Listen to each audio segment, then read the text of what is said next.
Welcome to you. This is going to be a guided exercise, a guided meditation, if you like, which helps to deconstruct your beliefs and find God. Now, I've spoken a lot about me having found the light of love and bliss. I'm not promising you will find it, but I think you might. I think it might work. If it doesn't, just repeat it. Now, what I would say is it can be quite challenging. So if you don't feel mentally stable enough, then I urge you not to do it. Now, you'll also have heard me talking about the Wali Songu, the saints of Java, and Sulan Sitijena stated that it was possible for every human to articulate the divine power from within his inner self. In other words, almost saying that we are God.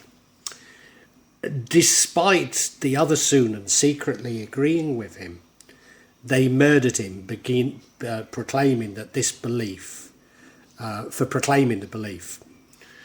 And throughout, I myself am at pains to reject godlike feelings, as they're the foundation of destructive beliefs and acts.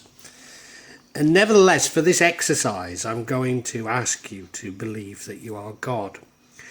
Now, don't actually, if you truly follow all the steps of this exercise and every part of it, you will have dispensed with the ego, and there is no problem in believing you are God. But the thing I find about such a belief is that the ego always comes back. Now, I always talk about this daily jihad I have, the battle between good and evil, if you like. But what it really is my battle with my own ego.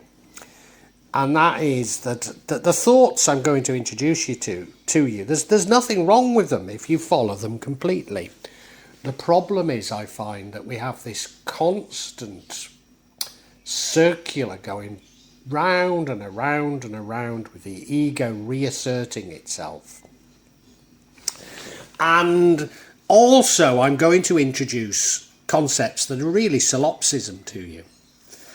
And again, it's something that I've largely rejected. But for this exercise, I think they're useful. I think they are useful. And you know, this exercise will take you through many of the ideas that I have and I struggle with and continue to struggle with. So all I'm saying is, do it honestly, do it openly, and I think you might get a lot from it. But do remember, not to let the ego overtake you in these, after you've had these thoughts. Don't let the ego come back and overtake you once more. Now, this is part of a new section to the magic of Java called The Real Magic of Java. In this new section, I'm going to focus on real people performing what they believe to be real magic in Java. I'll attempt to explain some of the elements of this Javanese magic, particularly what I describe as the Kejawan elements. However, I need to warn you that inevitably my explanations will be partial. Maybe sometimes some elements of what I say will be incorrect, for which I profusely apologise. But this reflects the oral tradition of magic in Java, the mystery, and at times, I have to admit, subterfuge surrounding the practice of magic in Java. Please accept my apologies, but I do hope you enjoy this new section. Now, this is a meditation. So as always, I want you to find somewhere comfortable. I think preferably sitting down. Sit somewhere comfortable. If you're like me, you do it with no shoes and socks on, and you sit in a lotus position. most of you probably feel a Burke doing it like that. I do it because I do it after I pray, so it comes naturally to me. But if you feel a Burke doing it like that, just sit in an armchair. Now you might have heard me say before, there's probably no harm in lying down, but I always find I fall asleep. No harm in falling asleep, but you won't get the benefit of the meditation. So find somewhere comfortable, preferably a room that you've got to yourself with few sounds in it. Now that can be impossible, but as fewer distractions as you possibly can. And just contemplate the room, contemplate everything. Now I'm going to tell you that you're God.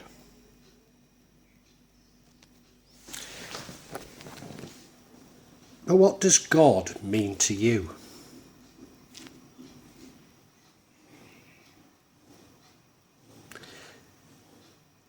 Put your hands in front of you. Look at them. Now look at the room. Listen to the sounds.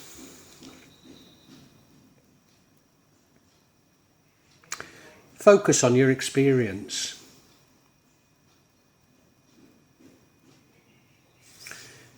Notice that you're conscious. This is real. This is so real, more real than anything else.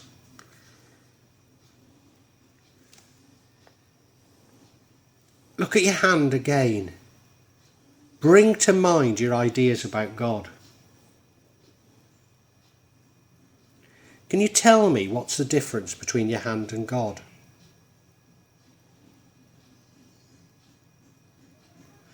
Can you now understand that your hand is God and not those ideas? Yes, your hand is God, not those ideas. So when I say that you're God, I mean it. This isn't bounded by religion, religious beliefs. When I say you're God, I mean it. So it's not just your hand, it's the rest of your body. It's not just your body, it's the room. Everything you experience is God.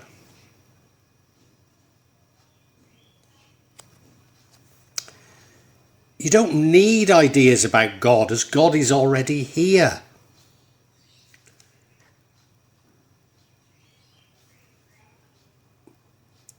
Keep away from your baggage about God. But recognise that God is everything you experience. You cannot recognise God without releasing this baggage. Release the baggage. Release the baggage. Release the baggage. And now you didn't think I was going to end there, did you? Let you get away with that. No, we're going to remove some more baggage now. Focus on the room that you're in once more. And what we need to do is strip away your baggage. Strip away the conceptual background you carry with you about this room. So I'm going to ask you, what is the earth? Now I want you to remove all your beliefs about the earth.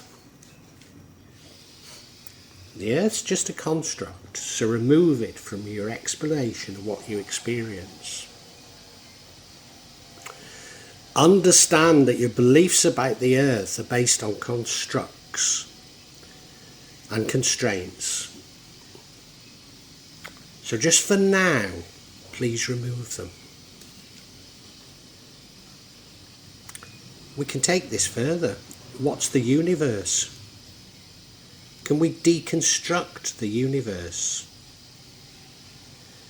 Your constructs are based on scientific stories, scientific narratives that you've been told to believe. So maybe it's easiest to pretend you've never heard these narratives. Have you done it? Are you feeling a bit weird? I now want you to deconstruct science. Take away all these beliefs, all these narratives that come from science which help to explain your experience. Look at your hand. Don't see any of these narratives from science. Just focus on your hand and what you see.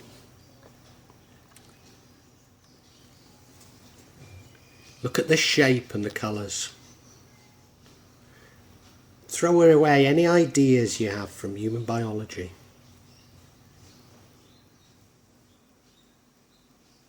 Are things getting a little bit mysterious? Now remove all the other scientific narratives and models so that you simply focus on what is now, on the current. Look at your hand. Take away any notions of biology, that the hand is a human hand, that this is simply a narrative. Doesn't help you to experience what you're experiencing, these narratives. Take the narrative from science about your hand and understand that any concept you have, including seeing it, is just another scientific narrative.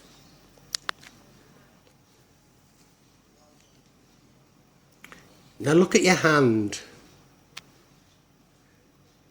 Why is it here? If you have to go back, if you have to resort to scientific explanations, go back and repeat these parts of the meditation.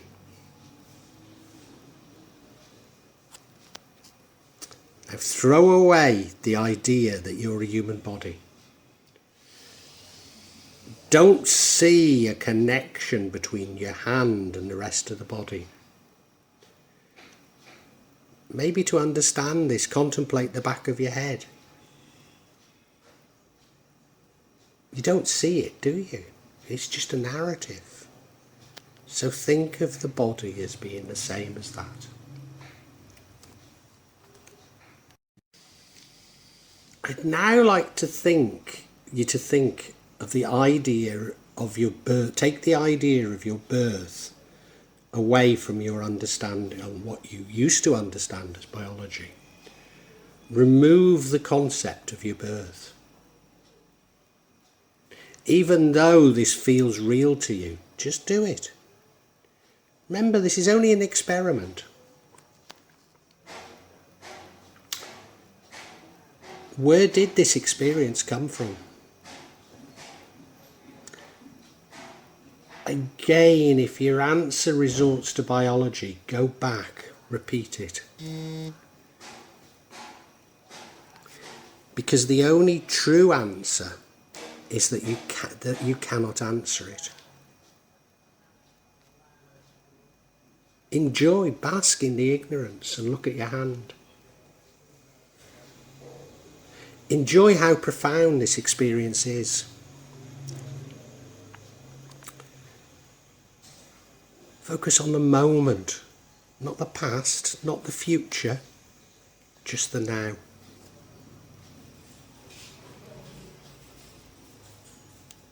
So what is it that you're looking at with this hand?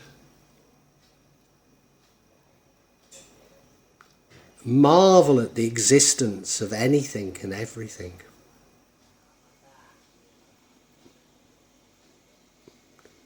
Now take away the idea that the hand is alive. You have no experience of life, only the now. Take away history. Everything you've been told to believe is only a narrative, just another narrative. Strip away your beliefs on where you came from, because there's no time. Completely throw away the idea of time. There's no past, there's no future. Just your hand in the current, in the now. Yes, I know you're still imagining time and that it's moving. So you need to understand that this is an unnecessary constraint. It's not moving, there's only now. There's no direction, no timeline. They're just constraints. Motion can happen, but it's got no direction.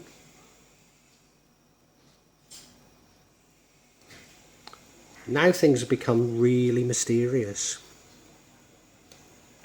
You're looking at your hand in the current, but even take time away, that the hand itself is timeless.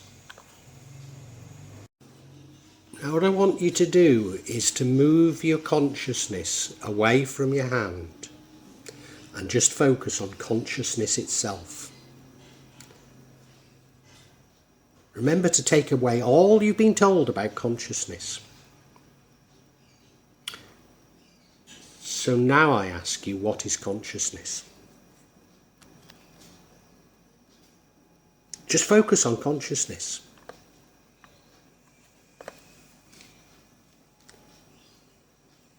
Begin to realise that consciousness is all that exists.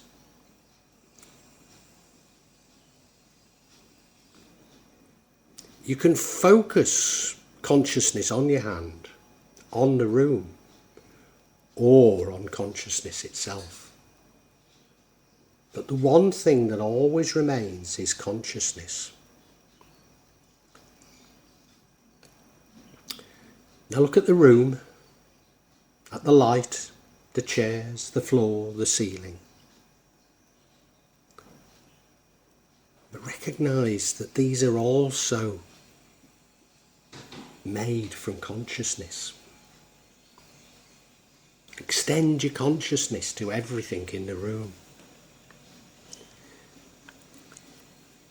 You're no longer separate from the room, but a part of it, and it is a part of you.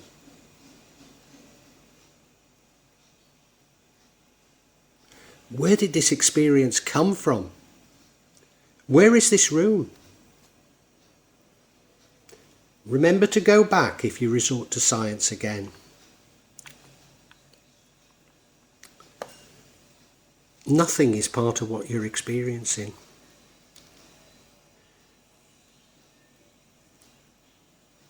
So science, you've been told, is objective and spirituality metaphysics. But consider the exact opposite. That spirituality is the hardest and most objective exercise. Whereas science is a pure fantasy. Atoms, molecules, time, etc., they're just a fantasy.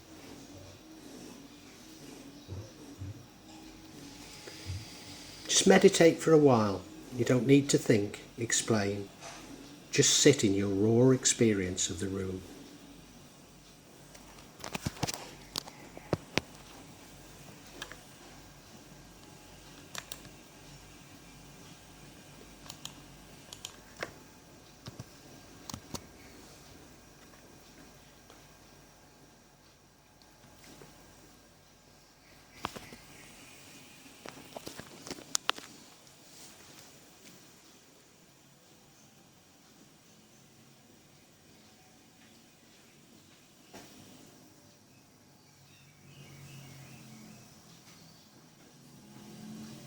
If your mind imagines anything from science, etc., understand that these have no meanings. They're pure fantasy.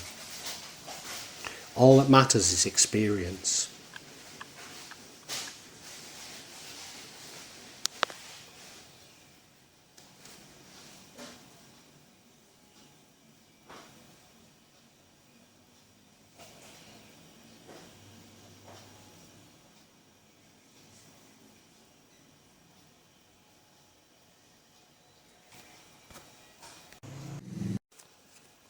Look at your hand again. You should feel an empty experience. If not, strip them away. I said that you're God. God is an infinitely conscious single human being which exists for its own sake and nobody else.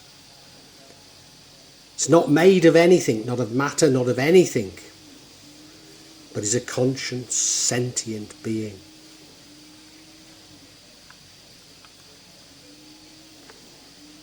But we have to strip away your fantasies of others, of other beings. Strip away your fantasies of other humans, of animals, because they're just part of your fantasy.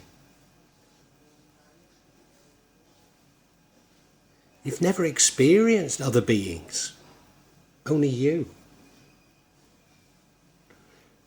Throw away the idea of the others, other experiences, have experiences like yours.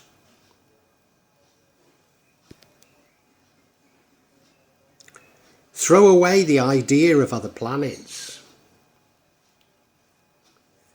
Throw away the idea there are other rooms in your house. No need to believe, just accept it as true.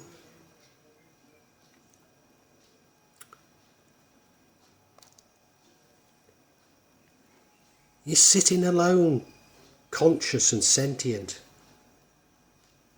but have no idea what anything is. Now look at your hands. You're looking at God. God is the universe, being conscious of itself, experience itself as sentient and intelligent.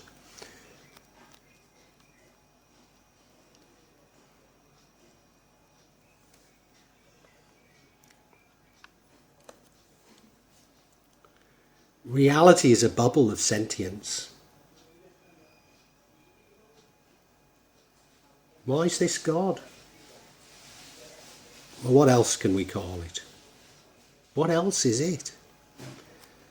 It's just consciousness, pure consciousness. Consciousness cannot be defined because everything is stripped away, but even if we had it, does not explain consciousness. But you know it's there.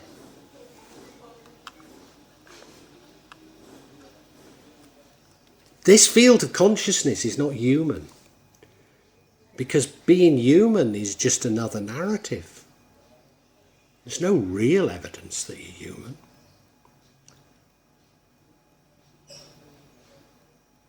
We call it God because it's divine and eternal. Stripped of science and time, then this experience is absolute being.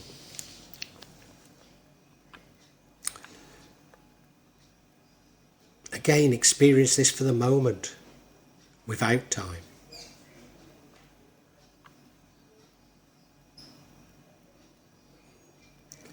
All that exists is what you can experience now, but it's timeless, it's eternal.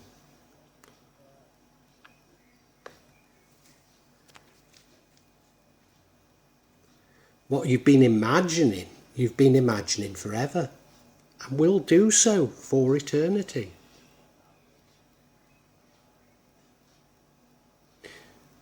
You only imagine your birth and your death. They're just narratives. Look at your hand and you see infinite consciousness. Your hand has no scale, no time. It's the entire universe.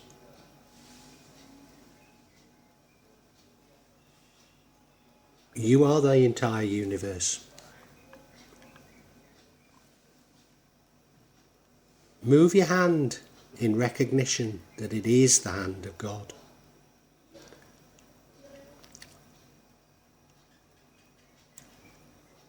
Look at the beauty and intelligence of these hands.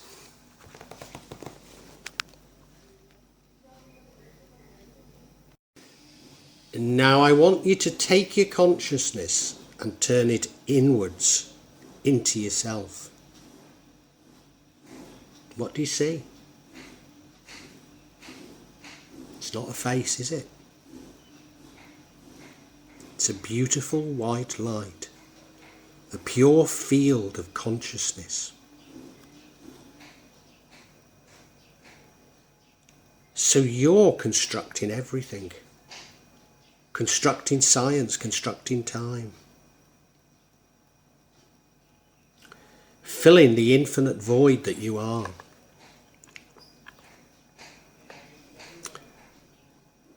You're generating all these fantasies, even the shape and structure of your hand. You have to exist as you are. This is inevitable. This is pure truth. But what is truth? What is ultimate truth? Now compare that with actual truth. Anything you experience is truth. Everything else isn't. So get rid of it.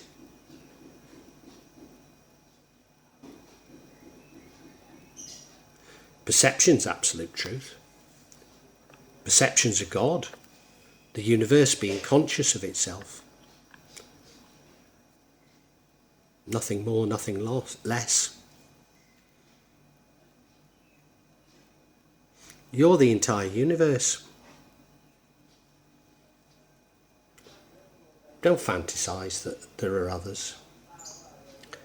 I know this sounds like solipsism, but you're simply grabbing onto another narrative, something else that you've been told. Don't be fooled by your own fantasy.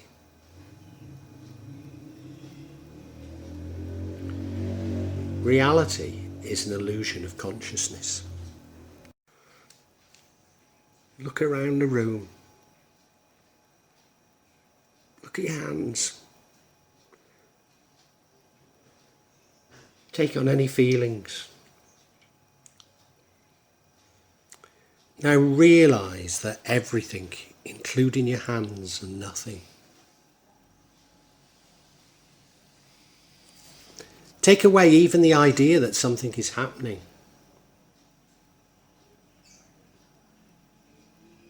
I know, you want to come up with excuses to challenge this. It's happening to you. All you're trying to do is make up more stories and complexities. Enjoy the emptiness. Enjoy the nothingness. You don't need narratives and fantasies. God is everything and imagines everything. When you surrender to this, there's no problem. You don't need anything.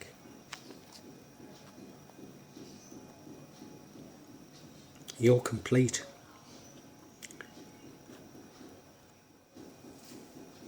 Remove your fantasies and you'll sit in peace forever.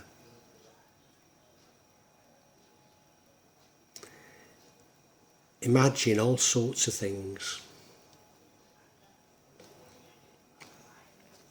God is love and you are love.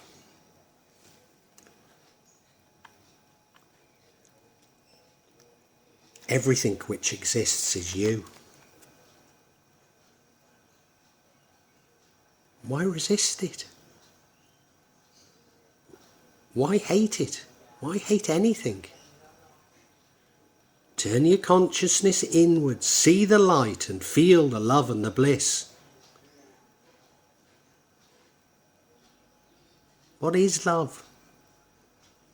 Love is nothing, just unified consciousness. Everything is purpose. Just enjoy the moment.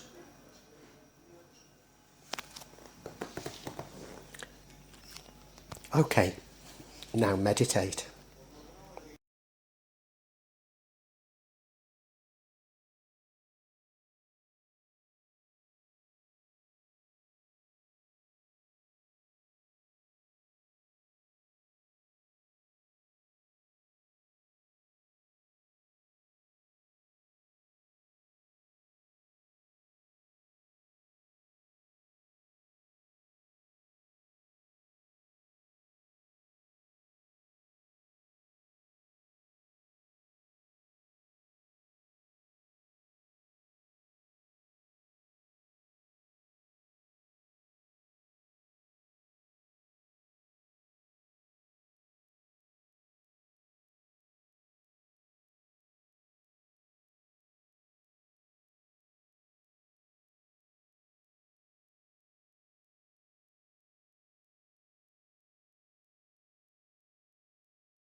Okay, hopefully you've got a lot from that. Feel free to meditate longer if you want, but I'm going to bring some of you back now. If you've had your eyes closed, open them. Look around the room, but look around it anew. Look around it freshly. If you need to repeat this, please do. Repeat it as often as you need to. But do remember not to get into that cycle of allowing the ego to come back, even though I've told you you're God. You're not. God is within you, yes. But that ego isn't God. No, it's not. Well, I really hope you've enjoyed this. Because these are real events, I can't say how regularly I'm going to be adding to this subsection. Because I don't know how often they're going to occur. But I would imagine that they'll be at least every couple of months, maybe monthly. Now, if you'd like to know when that's going to be, please subscribe and hit the button, and you'll get information on when new ones are released. I'd love you to make comments and ask questions, and if you do, I'll attempt to answer them as honestly as I can. I promise you that there's no attempt on this channel or this part of this channel of me. There'll be no attempt by me at any type of subterfuge. I'll try to be as honest and open as I possibly can be. Inevitably, there will be some of you who disagree with my interpretation, and we can agree to disagree. But what you're seeing is real stuff here. What I'd love you to do, if you enjoyed this, is look at my other sections. Particularly, I've written novels about magic in Java, and they contain much more information in them, especially me trying to understand the theories of magic, the psychology of it, and I try and intersperse them with a sort of spiritual dimension. Anyway, thank you so much for watching, and God bless you.